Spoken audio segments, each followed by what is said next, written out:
मोहब्बत की एक ऐसी दास्तां जो आपने न कभी सुनी होगी न देखी होगी। तो चलिए शुरू करते। की खुशबू, इस्लामी तहजीब की रोशनी और काफिलों की घंटियों की गूंज मिली हुई थी।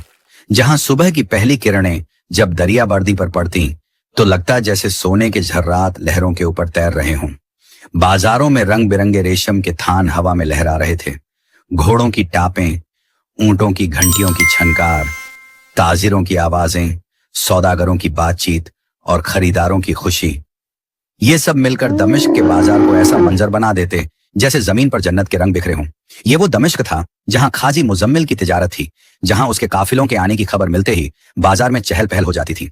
बच्चे ऊंटों को देखकर खुशी से तालियां बजाते, महिलाएं बाजार में रेशम और इत्र के लिए कतारों में लग जाती और खाजी मुजम्मिल सफेद घोड़े पर बैठा अल्लाह का नाम लेता काफिले के साथ शहर में दाखिल होता। 28 साल का मजबूत जिस्म, गहरी आंखें जिनमें मुसाफतों की थकन के बावजूद एक चमक थी, चेहरे पर छोटी सी सियाह दाढ़ी जो उसके ईमान की पहचान थी। लोग उसके पास आकर कहते, मुजम्मिल, तेरी जबान में अल्लाह की बरकत है, तू कभी झूठ नहीं बोलता। लेकिन इस सब के बावजूद उसकी जिंदगी में एक खला था। दिन के हंगामे, बाजार की चहल पहल, काफिलों की घंटियों की छनकार और लोगों की मुस्कुराहटें, इन सब के बीच मुजम्मिल के दिल में एक खामोश तन्हाई की लहर चलती थी जो रात के सन्नाटे में और गहरी हो जाती। उसके वालिदैन का तो काफी साल पहले ही इंतकाल हो गया था। अब वो अपने महल नुमा घर में अकेला रहता था। कभी कभी तन्हाई के नाक उसको डसते वो बहुत ज्यादा बेचैन हो जाता, मगर उसने अपने आप से एक वादा किया था कि वो उसी वक्त ही शादी करेगा जब कोई मनमोहनी सूरत उसके दिल को भाएगी। जिस दिन उसे कोई लड़की पसंद आ गई उसी दिन ही वो उससे निकाह कर लेगा। वो बस उस दिन का इंतजार कर रहा था। एक दिन शाही महल से कासिद आया, बादशाह सलामत के लिए ईरान के जाफरान और इत्र फौरन दरकार हैं। मुजम्मिल ने वुजू किया, 2 रकात नमाज पढ़ी और अल्लाह का नाम लेकर काफिले की तैयारी शुरू की। उसके काफिले में 5 मजबूत घोड़े, 3 ताकतवर ऊंट, 8 बहादुर मजदूर और सफेद घोड़ा शम्स जिस पर मुजम्मिल सवार होता। उसके साथ उसके चाचा थे जिनका नाम अली था।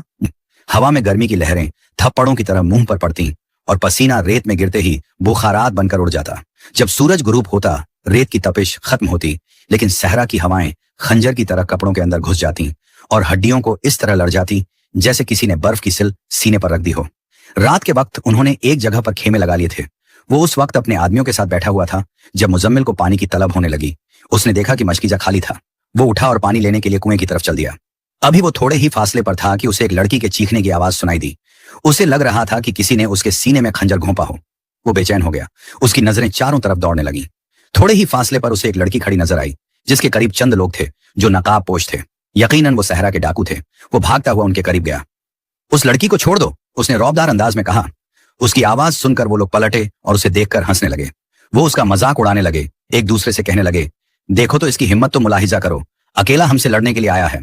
मुजम्मिल के साथी ही उस वक्त काफी दूर थे। वो उन्हें पुकार नहीं सकता था, इसलिए अकेला लड़ना उसकी मजबूरी थी। देखो नौजवान, तुम जो कोई भी हो, अगर तुम्हें अपनी जिंदगी अजीज है तो यहां से चले जाओ। ये लड़की हमारी मिल्कियत है। उनकी बात सुनकर वो लड़की फूट फूट कर रोने लगी और तेजी से नफी में सर हिलाते हुए कहने लगी कि ये लोग झूठ बोल रहे हैं, ये लोग मेरी इज्जत को रौंद डालेंगे। खुदा का वास्ता है कि मुझे बचा लो। मुजम्मिल को उस वक्त परवाह नहीं थी कि उसके सामने कितने लोग खड़े हैं। उसने अपनी तलवार मियाज से निकाली और उनका मुकाबला करने के लिए तैयार हो गया। उसने किसी को भी तकलीफ नहीं पहुंचाई थी, बल्कि उन्हें चोट पहुंचाए बिना ही बेहोश किया था। तलवार वो सिर्फ उनका वार रोकने के लिए इस्तेमाल कर रहा था। जब वो सारे जमीन बोझ हो गए तो वो छोटे छोटे कदम उठाता हुआ उस लड़की की तरफ बढ़ गया। जब उसकी नजर उस लड़की के चेहरे पर पड़ी तो वो पलक झपकना ही भूल गया। आज से पहले उसने इस कदर हसीन लड़की कभी भी नहीं देखी थी। उसकी नीली खूबसूरत आंखें, स्याह लंबे बाल जिनकी चंद लटें उसके चेहरे पर फैली हुई थीं, बेशक वो हुस्न का मुजस्समा थी और किसी को भी अपना दीवाना बना लेने की सलाहियत रखती थी। पहली नजर में तो उसको यह गुमान हुआ था कि वो किसी रियासत की शहजादी है। ए लड़की, तुम्हारा नाम क्या है और तुम यहाँ पर क्या कर रही थी? ये सुनकर उसने अपनी निगाहें झुका ली। मेरा नाम मीना है। मैं अपने ताया जान के काफिले के साथ जा रही थी, मगर मेरी ताई जान ने मुझे धोखे से इस काफिले से निकाल दिया। उन्होंने मुझे पानी लेने के लिए दूर कुएं पर भेजा और खुद अपना काफिला लेकर आगे बढ़ गए। मेरे वालिदैन का बहुत पहले ही इंतकाल हो गया था। ताया के अलावा मेरा कोई भी नहीं था। उन्होंने भी मुझे अब अपनी जिंदगी से बेदखल कर दिया है। अब मैं बिल्कुल अकेली रह गई हूं। ये कहकर वो फिर से रोने लगी। मुजम्मिल को उसके आंसू अपने दिल पर गिरते हुए महसूस हुए। मेरे होते हुए आपको किसी चीज की परेशानी करने की जरूरत नहीं है मीना जी। अगर आप तुम किस जादू की बात कर रही हो? वो फिर से मुस्कुरा दी। जब वक्त आएगा तो तुम्हें इस बारे में बता दूंगी। वह शांत हो गया। वह लोग थोड़ा सा आगे बढ़े ही थे कि वहां पर अचानक ही चारों तरफ से सांप निकलने लगे। वह सांपों का इलाका था और बहुत ही खतरनाक था। वह गलती से रास्ता भटककर दूसरी जगह पर चले आए थे। उन सबको मौत अपने बहुत ही करीब महसूस हो रही थी कि अचानक ही मीना ने अपने हाथों में पकड़ी हुई लाठी जोर से जमीन पर मारी। वह सांप उसी वक्त ही जमीन के अंदर धंस गए। ये मंजर मुजम्मिल ने अपनी आंखों से देखा था। उसके दिल में शक पैदा हो गया था। उसे अंदाजा हो गया था कि मीना कोई आम लड़की नहीं है, लेकिन अगर उसके पास इतनी ही ताकतें थीं तो उसने उस रात अपनी मदद क्यों नहीं की? उसने मुजम्मिल को क्यों पुकारा? यही सवाल था जो लगातार उसके जहन में घूम रहा था, मगर फिलहाल उसने उसे अपने दिल में दबा लिया था। वह इस बारे में इस खूबसूरत लड़की से बात नहीं करना चाहता था। वह भी उसके बारे में और जानना चाहता था कि वह खूबसूरत हसीना उसकी बात का बुरा मान जाए। रात का वक्त था। वह दोनों खाना खाकर फौरिग हुए थे और अब अपने खेमे के साथ ही खड़े एक दूसरे से बातें कर रहे थे जब मुजम्मिल ने उससे कहा, क्या मैं तुमसे एक बात पूछ सकता हूं, अगर तुम मेरी बात का बुरा ना मानो तो? यह कहकर वह उसकी तरफ सवालिया नजरों से देखने लगा। मीना खुलकर मुस्कुरा दी। मैं जानती हूं कि तुम क्या सवाल पूछोगे, मगर मैं फिर भी तुम्हारे मुंह से सुनना चाहती हूँ। तुम मुझसे वादा करो कि तुम मुझे सच सच बताओगी। मुजम्मिल ने एक उम्मीद भरी निगाह उसके चेहरे पर डाली। मैं तुमसे कभी भी झूठ नहीं बोल सकती मुजम्मिल, ये बात तुम अपने जहन में बिठा लो। वह खुलकर मुस्कुरा दिया। तुम मुझे बता सकती हो कि तुम कौन हो? मैं जानता हूं कि तुम कोई आम लड़की नहीं हो। तुम्हारे पास वह जादुई कव्वतें हैं जो मैंने अपनी आंखों से देखी हैं, मगर मैं तुमसे उस वक्त बात नहीं करना चाहता था। मैं एक अच्छे वक्त का इंतजार कर रहा था। अब जब हम दोनों में काफी अच्छी दोस्ती हो चुकी है तो मुझे यकीन है कि तुम मुझे सब कुछ सच सच बताओगी। हाँ, मैं तुमसे कुछ भी नहीं छुपाऊंगी। मुजम्मिल, मैं एक मामूली या आम लड़की नहीं हूँ। मैं कोई आदमीजादी नहीं हूँ। मैं एक परी हूँ। हमजा की आंखें हैरत से फैल गई थीं। उसे परियों की कहानियों पर यकीन तो था, मगर कभी भी उनके बारे में जानने की कोशिश नहीं की थी। तुमने उस रात अपनी मदद क्यों नहीं की? तुमने मुझे क्यों पुकारा था? हालांकि तुम्हारे पास तो मुझसे भी ज्यादा ताकतें हैं। वह मुस्कुरा दी। मैं तुम्हारा इम्तिहान लेना मैं देखना चाहती थी, क्या तुम मेरी मदद करोगे? क्या तुम उन 4 डाकुओं के सामने खड़े होकर मेरी जान बचाने का दावा करोगे, या फिर तुम डर कर भाग जाओगे? मगर तुम अपने इम्तिहान में कामयाब हो गए। तुम एक बहुत ही नरम दिल, रहम दिल और बहादुर इंसान हो। आज से पहले इस कदर जुर्रत वाला इंसान मैंने अपनी सारी जिंदगी में नहीं देखा था। तुम महसूस होता था, पहले जिस घर में हवाएं सिसकियां लेती थीं, अब उस घर में उसकी हंसी की आवाज गूंजती थी। लोग मुजम्मिल से पूछते हैं कि तुम्हारा घर तो वीरान रहता था, ये रौनक कहां से आ गई? वह दिल ही दिल में अपने आप से मुखातिब होता और कहता कि यह रौनक नहीं, अल्लाह ताला की रहमत है जिसने उसके घर पर बसेरा किया है। अब जब वह दोनों बाजार से गुजरते तो लोग उन्हें देखकर हैरत में पड़ जाते। उन दोनों की जोड़ी चांद सूरज जैसी ही थी। इस बाजार के मर्द हैरत में होते थे कि मुजम्मिल को इस कदर खूबसूरत लड़की कहां से मिल गई है। जो भी मीना को देखता था उसकी आंखें उस पर टिक जाती थीं और मगर इसके लिए मेरी एक शर्त है। कौन सी शर्त? मुजम्मिल ने हैरानी से पूछा। तुम मुझसे वादा करो कि तुम मेरी किसी भी चीज को हाथ नहीं लगाओगे, यहां तक कि मेरी इस्तेमाल की चीजों के पास भी नहीं जाओगे। अगर तुमने जानबूझकर कभी उन चीजों को छूना चाहा या उन चीजों के बारे में जानना चाहा तो उस दिन मैं तुमसे हमेशा हमेशा के लिए दूर हो जाऊंगी और इस दुनिया से अपनी दुनिया में चली जाऊंगी, कभी ना वापस आने के लिए। ठीक है, मैं तुमसे वादा करता हूं कि मैं तुम्हारी किसी भी चीज को हाथ नहीं लगाऊंगा। इस वजह से भी कोई जरूरत नहीं थी कि वह उसकी चीजों को छूता। वह बस इस बात पर खुश था कि मीना उसकी जिंदगी में आ गई थी। बहुत ही धूमधाम से उन दोनों की शादी की गई थी। उन दोनों की शादी पर बादशाह सलामत भी तशरीफ लाए थे। सब लोग ही उन्हें देखकर उनकी तारीफें कर रहे थे। हर किसी की जुबान पर मुजम्मिल और मीना की मोहब्बत की दास्तान थी, एक ऐसी दास्तान जो बहुत जल्द तारीख की कहानियों का हिस्सा बनने वाली थी। इन दोनों की शादी को तकरीबन 1 साल गुजर चुका था। मीना मुजम्मिल से बहुत ज्यादा मोहब्बत करती थी। वह जब भी काम से घर वापस आता था तो मीना पहले ही उसके लिए दरवाजे पर तैयार होकर खड़ी होती थी, उसका इस्तकबाल करती थी, उसके लिए अपने हाथों से खाना बनाते थे और निवाले बनाकर उसको खिलाती थी। मीना के आने के बाद मुजम्मिल की जिंदगी जन्नत बन गई थी। मीना अपने जादू की मदद से उस पर आने वाली आफतों को भी टाल देती थी। एक बार ऐसा हुआ कि वह अपना काफिला लेकर शाम जा रहा था। उसके काफिले के पास बहुत ही कीमती सामान था। उस दिन मीना भी उसके साथ ही थी। सब लोग बहुत ज्यादा खुश थे क्योंकि उन्हें यकीन था कि वहां पर जाकर उनकी तिजारत बहुत ही अच्छे तरीके से सर अंजाम पाएगी और वह लोग बहुत सारा मुनाफा लेकर वापस दमिश्क आएंगे। मीना भी उनकी मुस्कुराहटें देखकर मुस्कुरा रही थी। उस काफिले में औरतें भी थीं और बच्चे भी थे जिनका खास ख्याल रखना मुजम्मिल पर फर्ज था। वह सब लोग पुरसुकून अंदाज में आगे बढ़ रहे थे कि अचानक ही एक डाकुओं के काफिले ने उन पर हमला कर दिया। बच्चे और औरतें बहुत बुरी तरह से घबरा गई थीं। मुजम्मिल और बाकी के मुजाहिद अपनी तलवारें म्यान से निकालकर जमीन पर उतर आए ताकि उनका मुकाबला कर सके। उसी वक्त ही मीना ने अपनी आंखें बंद की थीं। वह उस वक्त सब लोगों से मुकम्मल तौर पर बेनियाज थी। उसने अपने हाथ हवा में उठाए और गोल गोल घुमा दिए। उसके साथ ही वहां पर आए हुए तमाम डाकू लड़खड़ाकर जमीन पर गिर पड़े। वह सब डाकू ही बेहोश हो गए थे। मुजम्मिल ने मुस्कुराती हुई एक नजर अपनी बीवी पर डाली, जिसकी वजह से हमेशा ही उसे आसानी हो जाती थी। जब भी उस पर कोई मुश्किल आती थी तो उसकी बीवी उसके सामने सीसा पिलाई की दीवार बनकर खड़ी हो जाती थी। वह अपने रब का लाख लाख शुक्र अदा कर रहा था जिसने मीना को उसकी किस्मत में लिख दिया था। जबकि वहां पर आए हुए सब लोग हैरान और परेशान थे कि यह कैसे मुमकिन हो सकता है। एक औरत मीना के पास आई और कहने लगी, मुझे तो लगता है कि यहाँ पर कोई जादू हुआ है। क्या तुम जादू पर यकीन रखती हो? मीना उसके सवाल पर मुस्कुरा दी और उसने तेजी से हाँ में गर्दन हिला दी। मैं जादू पर यकीन रखती हूँ। मुझे तो अभी तक यकीन नहीं आ रहा है। उस औरत ने अपने चक्कर आते हुए सर को संभालते हुए कहा, तुम इस बारे में ज्यादा मत सोचो। तुम बस अल्लाह का शुक्र अदा करो कि तुम्हारे बच्चे सही सलामत हैं, और तुम भी। अल्लाह का लाख लाख शुक्र है। उसने आसमान की तरफ देखते हुए अपने रब का शुक्र अदा किया। काफिला एक बार फिर से आगे बढ़ने लगा था। हम सब डाकुओं को उन्होंने बंद कर अपने साथ ही ले लिया था, और अब उनको ईरान के सिपाहियों के हवालगी का सबसे खूबसूरत और सबसे कीमती तोहफा हो। मैं कभी भी तुम्हें खोने का रिस्क नहीं ले सकता हूँ। इन दोनों की मोहब्बत मिसाली थी। सब लोग ही उनकी मोहब्बत की मिसालें देते थे। जो भी उन्हें देखता था उन लोगों को दुआएं देता था। मुजम्मिल खुद एक नरम दिल इंसान था, मगर मीना उससे भी ज्यादा खुले दिल की मालिक थी। जो भी सवाली उनके घर आता था वह खाली हाथ नहीं जाता था। मुजम्मिल की आदत थी कि वह रोज मीना के बालों में खुद ही कंघी करता था और फिर उसके बालों में अपना सर छुपाकर सो जाता था। वहां पर एक अजीब सा सुकून होता था उसे। मीना की आदत हो चुकी थी, उससे बातें करने की आदत, उसके साथ बैठने की आदत, उसको सुनने की आदत, उसको देखने की आदत। अब उसके बिना जिंदगी गुजारने का तसव्वुर नामुमकिन था। वक्त गुजरने के साथ साथ मुजम्मिल में यह तजस्सुस भी पैदा होने लगा। उनके कमरे में एक संदूक रखा हुआ था जो कि मीना का था। उस संदूक में उसकी कुछ जरूरी चीजें थीं। उसने आज तक मुजम्मिल के सामने वह संदूक नहीं खोला था, बल्कि वह अपनी चीजें उसकी गैर मौजूदगी में इस्तेमाल करती थी। मुजम्मिल को तजस्सुस होने लगा कि उस संदूक में आखिर ऐसा क्या छुपा हुआ है जो मीना मुझे दिखाना नहीं चाहती है।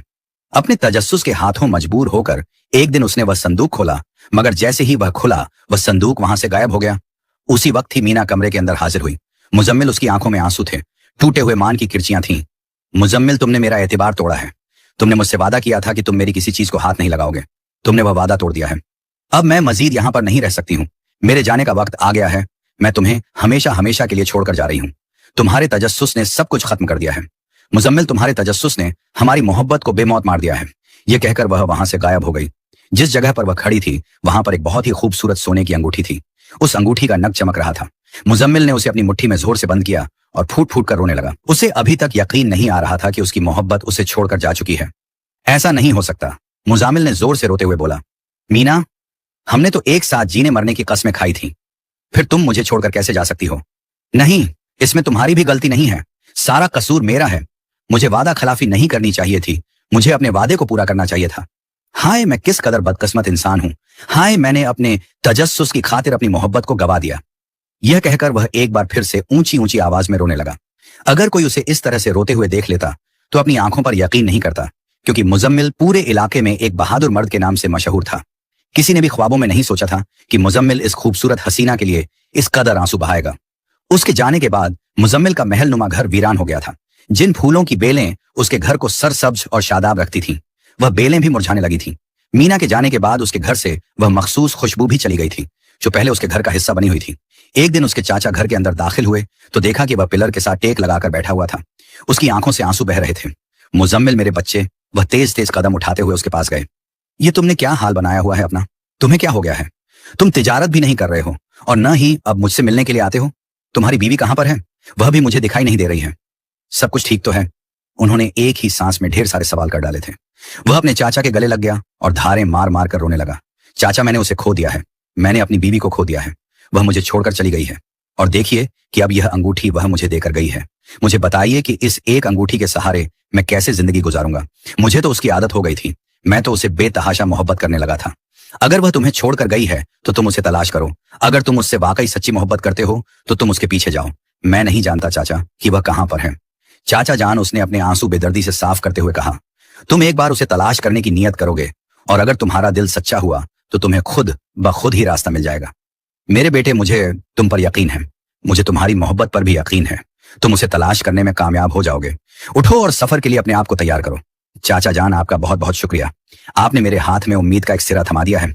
मैं उसको तलाश करके रहूंगा, चाहे उसके लिए मुझे अपनी जान की बाजी ही क्यों ना देनी पड़े। अगर उसके बिना जिंदगी गुजारनी है तो उससे बेहतर मेरे लिए मौत अच्छी है। मैं उसके बिना जीने के बारे में सोच भी नहीं सकता हूँ। मुझे यह बेरंग जिंदगी नहीं चाहिए। मुझे उसके साथ एक खूबसूरत जिंदगी चाहिए। वह उठा, उसने अपना थोड़ा सा सामान पैक किया, अपने घोड़े पर सवार हुआ। सिर्फ उसके चाचा को पता था कि वह किस सफर पर जा रहा है। उसने अंगूठी हवा में उठाई तो वह एक बार फिर से चमकने लगी। वह उसी सहारा में पहुंच गया था। अब वह उसी जगह पर मौजूद था जहां पर उसे अपने दिल का करार मिला था। वह उसी जगह पर जाकर खड़ा हो गया जहां पर उसने उसको डाकुओं से बचाया था। उसने अंगूठी हवा में उठाई और मजबूत लहजे में कहने लगा, मैं जानता हूं कि तुम मेरे सामने आने के लिए राजी नहीं हो, मगर तुम मुझ पर एक एहसान तो कर सकती हो। तुम मुझे रास्ता तो दिखा सकती हो। मेरी रहनुमाई करो। सिर्फ तुम ही हो जो मुझे खुद तक ला सकती हो। अचानक ही उसके चारों तरफ रोशनी फैल गई। इस कदर तेज रोशनी थी कि देखना मुश्किल हो गया था। जब वह रोशनी गायब हुई तो सामने ही एक बहुत बड़ा काले रंग का दरवाजा था, जहां पर अजीब और गरीब किस्म के निशानात बने हुए थे। उसने उस दरवाजे पर हाथ रखा तो वह खुलता चला गया। उस दरवाजे के पार एक बहुत बड़ा और दूर दूर तक फैला हुआ नीले रंग का समुद्र था, जहां किनारे पर बड़े बड़े जहाज भी खड़े थे। वह उन जहाजों की तरफ बढ़ने लगा। वहां पर और भी लोग सवार हो रहे थे। उसे लग रहा था कि वह किसी नई दुनिया में आ गया है। कप्तान ने उससे सवाल किया कि तुम कौन हो और यहाँ पर क्या कर रहे हो। उसने अपनी जेब से अंगूठी निकाली और कप्तान के सामने लहराते हुए बोला, मैं किसी की अंगूठी देने के लिए वापस आया हूं। वह अंगूठी देखकर कप्तान समझ गया था कि यह तो परियों की दुनिया से आई हुई एक खूबसूरत अंगूठी है। वह खामोश हो गया और उसने मुजम्मिल को अपने जहाज पर सवार कर लिया था, और उसके साथ ही मुजम्मिल को अंदाजा हो गया था कि वह परियां हर तरफ ही काबिल इज्जत हैं और काबिल एहतराम हैं। वह उस वक्त जहाज पर खड़ा उस पास ठाठे मारते हुए गहरे समुद्र को देख रहा था। यह अचानक यह जहाज में शोर उठ खड़ा हुआ। थोड़ी ही देर में समुद्री तूफान आने वाला है, तैयारी कर लो। अगर इस बार जहाज समुद्र की जिद में आ गया तो कोई भी जिंदा नहीं बचेगा। उसको लग रहा था कि वह अगली सांस नहीं ले पाएगा। अभी तक तो उसने अपनी परी का दीदार भी नहीं किया था। अभी तक तो वह उसकी दुनिया तक पहुंचा ही नहीं था, और रास्ते में ही इस कदर बड़ा तूफान आ गया था। यह सोचकर ही उसका दिल खौफ से लरजने लगा था। समुद्री तूफान आ चुका था, पूरा जहाज डूब चुका था। उसने अपनी आंखें खौफ के मारे बंद की हुई थीं। अचानक ही उसे यूं महसूस हुआ कि किसी ने उसे अपने घेरे में ले लिया हो। जब उसने आंखें खोली तो देखा कि उसके चारों तरफ एक गोल दायरा बना हुआ था। वह उस तूफान से बाहर निकल आया था, और यह सब कुछ उस अंगूठी से निकलने वाली चमक की वजह से हुआ था। परी की अंगूठी ने यहां पर भी उसकी जान बचाई थी। उसके बाद वह एक बहुत बड़ी गुफा में पहुंचा। जब वह उस गार से बाहर निकला तो एक नई ही दुनिया आबाद थी। सारे महल हवा में मुअल्लक रंग बिरंगे पानियों के चश्मे बह रहे थे, और वहां पर मौजूद लोग इंसानों जैसे ही थे, मगर उनके साथ लगे। पर और फिर उनके बड़े बड़े कान उन्हें इंसानों से मुनफरिद बना रहे थे। पता चल रहा था कि वह वाकई परियां हैं। वह परिस्तान में पहुंच चुका था। यह ख्याल आते ही उसके लबों पर एक प्यारी सी मुस्कान फैल गई। वह एक बहुत बड़े क्रिस्टल नुमा महल के सामने जाकर खड़ा हुआ, जिसके सामने 2 पहरे देने वाली परियां खड़ी थीं। तुम कौन हो और यहाँ पर क्यों आए हो? मैं यहाँ पर मीना परी से मिलने के लिए आया हूँ। मुझे उससे मिलने की इजाजत दे दो। मुझसे एक गलती हो गई है। मैं उससे अपने किए की माफी मांगना चाहता हूँ और उसे अपने साथ अपनी दुनिया में लेकर जाना चाहता हूँ। वह मेरी बीवी है। मैं उससे बहुत मोहब्बत करता हूँ। उन दोनों पहरेदार परियों ने एक दूसरे की तरफ देखा और फिर उसे महल के अंदर भेज दिया। महल में उनकी मलिका परी भी मौजूद थी, जिसका नाम लैला था। वह उस वक्त तख्त पर बैठी हुई थी। उसका तख्त भी बहुत खूबसूरत था, जिसमें हीरे और जवाहरात जड़े हुए थे। जब उसने अपनी बात लैला को बताई तो संजीदगी से कहने लगी, तुमने उसका एतबार तोड़ा है, तुमने उसके दिल को दुखाया है, तुमने परिस्तान के कानून तोड़ दिए हैं। अब वह तुम्हारे साथ नहीं जा सकती। ऐसा मत करे मल्लिका, मैं उसके बिना मर जाऊंगा। उसके बिना जिंदगी गुजारना मेरे लिए नामुमकिन है। मैं उससे बेहिसाब मोहब्बत करता हूँ। उसे हासिल करने के लिए मैं कुछ भी कर सकता हूँ। जरा सोच लो, क्योंकि यह इम्तिहान मुश्किल साबित हो सकता है। अगर तुम इस इम्तिहान में नाकाम हो गए तो तुम अपनी जान से भी जा सकते हो। मल्लिका, आलिया, इस जान का मैं क्या करूंगा जब मेरे साथ मेरी मीना ही नहीं होगी? अगर वह मेरी जिंदगी में वापस ना आई तो मैं तो जीते जी ही मर जाऊंगा। सिर्फ और सिर्फ मुझे एक मौका दे दें। मैं आपकी हर शर्त मानने के लिए तैयार हूं, और हर इम्तिहान से गुजरने के लिए भी। ठीक है, मैंने तुम्हारी बात सुन ली है। अब तुम अपने कमरे में जाओ और आराम करो। सुबह इस बारे में तफसील से बात होगी। यह कहकर उसने अपने कुछ गार्ड्स को इशारा किया। वह उसे लेकर एक क्रिस्टल रूम में चले गए। आज की रात तुम यहीं पर ही गुजारो, सुबह तुम्हारा इम्तिहान शुरू होगा। एक नाजुक सी परी ने मुजम्मिल के चेहरे की तरफ देखते हुए कहा। वह जाने लगी थी कि पलटी और दोबारा से बोली, आखिर तुम मोहब्बत के लिए इतना सब कुछ क्यों कर रहे हो? यह सुनकर वह धीमे से अंदाज में मुस्कुरा दिया और उसके सवाल का जवाब दिया। बगैर उसे सवाल करने लगा, क्या तुम्हें कभी किसी से मोहब्बत हुई है? परी ने नफी में सर हिला दिया। बस फिर तुम्हें इस सवाल का जवाब भी नहीं मिल सकता। जिस दिन तुम्हें किसी से मोहब्बत होगी उस दिन खुद ब खुद ही तुम्हें तुम्हारे सवाल का जवाब मिल जाएगा। यह कहकर वह अपने बिस्तर की तरफ बढ़ गया। वह पूरी रात ठीक तरह से सो नहीं सका था। उसके जहन में बार बार मीना का चेहरा घूम रहा था। रात के वक्त उसने ख्वाब देखा। वह उसी पुरानी जगह पर ही मौजूद था जहां पर मीना उससे मिली थी। बहुत ही सोच समझकर तमाम सवालात का जवाब देना, क्योंकि यहां पर जो कुछ जैसा नजर आता है वह आमतौर पर वैसा नहीं होता। परियों की दुनिया में बहुत से नजरी धोखे भी हैं। तुमने इन धोखों से बचकर रहना है। वह उससे पूछना चाहता था कि तुम किस बारे में बात करती हो, मेरी थोड़ी सी रहनुमाई ही कर दो, मगर वह गायब हो गई। सुबह जब वह उठा तो उसे दोबारा से मलिका के सामने लेकर जाया गया। तुम्हारा आज पहला इम्तिहान शुरू होगा और यह इम्तिहान तुम्हारी जुर्रत का होगा। मैं देखना चाहती हूं कि तुम किस कदर बहादुर इंसान हो। अगर तो तुम वहां से डर कर भागते तो तुम हार जाओगे और अपनी जान खो बैठोगे। कभी उससे भी नहीं मिल पाओगे। मैं भागने वालों में से नहीं बल्कि डट कर मुकाबला करने वालों में से हूं। उसने परी की आंखों में आंखें डालकर मजबूत लहजे में कहा तो वह धीरे से मुस्कुराई। बरखुरदार, इस बारे में तो अब वक्त ही बताएगा कि तुम किस कदर बहादुरी का मुजाहिरा कर सकते हो। उसे बहुत बड़े कमरे में ले जाया गया। उस कमरे में 2 दरवाजे बने हुए थे। एक दरवाजा वहां से बाहर निकलने का था, जबकि दूसरे दरवाजे पर क्रॉस का निशान बना हुआ था। वह नहीं जानता था कि यह किस चीज के लिए है। वह कमरा भी चारों तरफ से बंद था। इन दो दरवाजों के अलावा वहां पर न कोई खिड़की थी और न ही कोई रोशनदान था। अचानक वह दरवाजा खुल गया जिस पर क्रॉस का निशान बना हुआ था। वहां से बड़े बड़े काले नाग बाहर निकल रहे थे। उनकी आंखें लाल थीं, जबकि वह जोर जोर से फुफकार रहे थे। अगर उसकी जगह पर कोई और होता तो वह वहां से खौफजदा होकर भाग जाता, मगर उसे अपनी परी वापस चाहिए थी। वह उनके सामने डट कर खड़ा हो गया था। एक काले रंग का सांप उसके इर्द गिर्द गोल गोल घूमने लगा। उसने मुजम्मिल को मुकम्मल तौर पर अपने काबू में किया हुआ था। मुजम्मिल को लग रहा था कि उसकी हड्डियां टूट जाएंगी। तकलीफ का एहसास था कि कम होने का नाम ही नहीं ले रहा था। आज से पहले उसने इस कदर तकलीफ कभी भी बर्दाश्त नहीं की थी, मगर वह डरने वालों में से और भागने वालों में से नहीं था। उसने सब्र का मुजाहिरा किया था।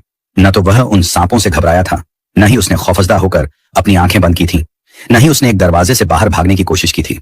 उस बड़े से नाग ने उसे जमीन पर फेंक दिया तो बाकी सब सांप उसके ऊपर रेंगने लगे। उसे उस वक्त बहुत ज्यादा बेचैनी हो रही थी। उसका सांस बंद होने ही लगा था कि अचानक ही मंजर तब्दील हो गया। अब वह सांपों वाले कमरे में नहीं, मलिका के सामने खड़ा था। वह उसे देखकर मुस्कुरा रही थी। वैसे तुम्हारी बहादुरी की मुझे दाद देनी चाहिए। तुम घबराए क्यों नहीं? क्योंकि मैं जानता था कि कम अज कम आप मुझे जान से नहीं मारेंगी। आप एक रहमदिल मलिका हैं। वह उसकी चालाकी पर अश अश कर उठी और मुस्कुराते हुए कहने लगी, बिलाशुबा तुम बहुत ही ज़हीन हो। खैर, तुम्हारा पहला इम्तिहान खत्म हो गया है। इसमें तुम कामयाब हो चुके हो। अब अगले इम्तिहान की तैयारी करो जो कल सुबह ही शुरू होगा। वह उसके लिए भी बहुत ज्यादा पुरजोश था। एक इम्तिहान कामयाब करने के बाद उसके दिल में यह उम्मीद पैदा हो गई थी कि वह बाकी इम्तिहानों में भी बाजी मार जाएगा। उसके दिल में यह यकीन भी पैदा हो गया था कि वह बहुत जल्द अपनी परी को अपने साथ लेकर वापस अपनी दुनिया में चला जाएगा। अगले दिन उसका दूसरा इम्तिहान शुरू हो गया था। उसके सामने एक दरवाजा था। उस दरवाजे में 3 निशान बने हुए थे। उनमें से किसी एक निशान को चुनना था। बाकी के 2 निशानों में आग थी, जबकि एक निशान उसे उसकी महबूबा की तरफ लेकर जाने वाला था। उसने तीसरे नंबर वाले निशान पर हाथ रखा तो दरवाजा खुलता चला गया। सामने ही एक आईना था, लेकिन आईने के आगे एक बहुत बड़ा साया था। यह एक पहेली थी जिसे उसे हर हाल में सुलझाना था। मलिका उसके पीछे ही खड़ी थी। वह मुस्कुराते हुए कहने लगी, यह साया तुम्हारी जात से वाबस्ता है। तुम मुझे बताओगे कि यह साया किस चीज का है। अगर तो तुम यह पहेली सुलझाने में कामयाब हो जाते हो तो तुम मीना से मिलने में भी कामयाब हो जाओगे। वह अपने दिमाग पर जोर डालने लगा था। कुछ अरसा पहले उसने एक ख्वाब भी देखा था। उसके जहन में झमाका हुआ। उसने मजबूत लहजे में कहा, यह साया मेरी कमजोरी से वाबस्ता है, क्योंकि मेरी जात में सिर्फ मेरी कमजोरी ही है जिससे मेरी जिंदगी स्याह हो गई है। मलिका के चेहरे पर एक खुशगवार सी मुस्कान फैल गई। तुम यह पहेली सुलझाने में कामयाब हो गए हो। अब तुम मुझे अपनी कमजोरी के बारे में बताओगे। अगर तो तुम सच्चे साबित हुए तो मीना से मुलाकात कर लेना, लेकिन अगर तुम झूठे निकले तो फिर खामोशी से यहां से चले जाना। मेरी सबसे बड़ी कमजोरी मेरा तजस्सुस है। इसी तजस्सुस की वजह से ही मैंने अपनी बीवी को खो दिया है। अगर उस दिन मैं तजस्सुस के हाथों मजबूर न होता तो शायद आज मैं अपनी मीना के साथ एक पुरसुकून जिंदगी गुजार रहा होता। वहां से साया खत्म हो चुका था। अब मीना उसके सामने खड़ी थी, मगर उसकी आंखों में आंसू ठहरे हुए थे। वह तेजी से उसकी तरफ बढ़ा था कि उसे अपने सीने से लगा सके, मगर उसने हाथ उठाकर रुकने का इशारा किया। अभी आखिरी इम्तिहान बाकी है, तुम वह पार कर लो। वह तीसरा इम्तिहान भी पार कर चुका था, मगर यह क्या, मीना ने उसके साथ जाने से इनकार कर दिया था। हमारे परिस्तान के कानून मुख्तलिफ हैं। मैं तुम्हारे साथ नहीं जा सकती हूँ। हम दोनों का कोई जोड़ नहीं है। मैं एक परी हूँ और तुम एक इंसान हो। यह तुम क्या कह रही हो? मैं सच कह रही हूँ। और अभी यह इम्तिहान सिर्फ इस वजह से थे ताकि मैं तुमसे एक मुलाकात कर सकूं, वरना मुझे तुमसे मुलाकात करने की भी इजाजत नहीं थी। उसने पलटकर मलिका की तरफ देखा। मलिका के चेहरे पर भी उदासी फैली हुई थी। यह सच कह रही है। ये तुम्हारे साथ वापस नहीं जा सकती है। तुम्हें अकेले ही जाना होगा। अचानक ही सब कुछ खत्म हो गया। वह दोबारा से उसी सहरा में ही बैठा हुआ था। उसके हाथों में वह अंगूठी थी, मगर उसकी चमक मिटी चुकी थी। मैं इतनी आसानी से तुम्हें नहीं छोड़ूंगा मीन। मैंने तुमसे सच्ची मोहब्बत की है। मैं तुम्हें लेने के लिए दोबारा आऊंगा। वह अपने चाचा जान के पास गया और उनसे पूछने लगा, आपको किसी ऐसे शख्स के बारे में पता है जो परियों की दुनिया का इल्म रखता हो? वह गहरी सोच में डूब गया। हाँ, मैं एक शख्स के बारे में जानता हूँ। वह दमिश्क के आखिरी कोने में रहता है। बहुत ही इल्म वाला इंसान है। हो सकता है कि वह इस सिलसिले में तुम्हारी मदद करे। तुम उसके पास जाओ, वह तुम्हें मायूस नहीं करेगा। उसने दोबारा से अपना घोड़ा तैयार किया और दमिश्क के आखिरी कोने की तरफ चल दिया। वहां पर एक बहुत ही बड़ी झोपड़ी बनी हुई थी। वह इजाजत लेकर अंदर दाखिल हो गया। वहां पर बहुत सारी किताबें पड़ी हुई थीं और वह बूढ़ा आदमी एक किताब खोलकर बैठा हुआ था। उसने उस बूढ़े आदमी को अपनी मुश्किल के बारे में बताया तो वह मुस्कुराते हुए कहने लगा, पहले मुझे यह बताओ, क्या तुम उससे सच्ची मोहब्बत करते हो? मैं कसम उठाकर कहता हूं कि मैं उससे बेहिसाब इश्क करता हूं। अगर मेरे बस में होता तो मैं अपना दिल निकाल कर आपको दिखा देता। नहीं, यह सब कुछ मेरे सामने करने की जरूरत नहीं है। यह सब कुछ तुम्हें उस परी के सामने करना होगा जिससे तुम मोहब्बत करते हो। मैं समझा नहीं। मैं तुम्हें एक रास्ता बताता हूं। तुम उस रास्ते से दोबारा से उसकी दुनिया में जाओगे। वहां पर तुम्हें एक बहुत ही खूबसूरत फूल नजर आएगा, लेकिन उस फूल का एक पहरेदार होगा। तुमने उस पहरेदार को खुश करना है। अब यह तुम पर है कि तुम उसे कैसे खुश करते हो। उन्होंने उसे रास्ता बताया तो वह अपने साथ बहुत ज्यादा राशन लेकर उस जगह पर चला गया। वह रास्ता भी बिल्कुल वैसा ही था जिससे वह पहली बार परिस्तान गया था। दरवाजा खुलता चला गया और सामने ही एक बहुत बड़ा मैदान था जिसके दरमियान में एक खूबसूरत फूल लगा हुआ था, मगर उस फूल के सामने एक साया था जो कि धुएं का बना हुआ था। वह आगे बढ़ने ही लगा था कि साया उसके सामने जाकर खड़ा हो गया। तुम आगे नहीं जा सकते हो, मैं अपनी परी को लेने के लिए आया हूं। बरख खुरदार, आगे मौत है। अगर तुमने एक कदम भी मजीद उठाया तो मैं तुम्हें जान से मार दूंगा। अगर वह परी मुझे नहीं मिल सकती तो मुझे अपनी जिंदगी की भी कोई परवाह नहीं है। यह कहकर उसने एक कदम आगे बढ़ा दिया, मगर उसे कुछ भी नहीं हुआ था। वह साया वहां से गायब हो चुका था और फूल मीना में तब्दील हो गया था। तुम दूसरी बार मुझे लेने के लिए इस दुनिया में आए और अब तुम्हारी बहादुरी और तुम्हारे इस जवाब ने हमारे कानून को भी खत्म कर डाला है। तुमने मुझे इन कानूनों से आजाद कर डाला है।